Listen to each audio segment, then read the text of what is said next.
सितंबर 1857 में अंग्रेज फौज ने दिल्ली को घेर लिया। 19 सितंबर को जफर ने अपने खानदान के साथ लाल किला छोड़ दिया और अजमेरी गेट से निकलकर पुराने किले में पनाह ली। फिर वहां से हुमायूं के मकबरे में चले गए।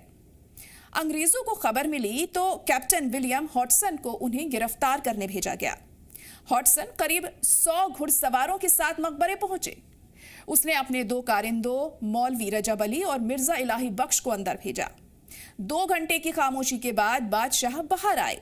चश्मदीदों ने लिखा, सबसे आगे बेगम जीनत महल थी, पीछे पालकी में सफेद लिबास और सफेद दाढ़ी वाले बुजुर्ग बादशाह। उनकी नजरें जमीन में गड़ी थीं। हॉटसन ने कहा, हथियार डाल दीजिए, आपकी जान बख्श दी जाएगी।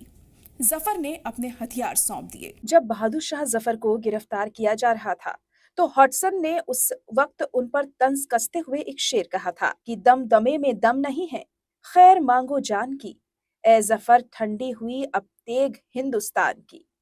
इस शेर का जवाब बहादुर शाह जफर ने उसी अंदाज में दिया। बादशाह ने कहा कि गाजियों में बू रहेगी जब तलक ईमान की, तख्त लंदन तक चलेगी तेग हिंदुस्तान की।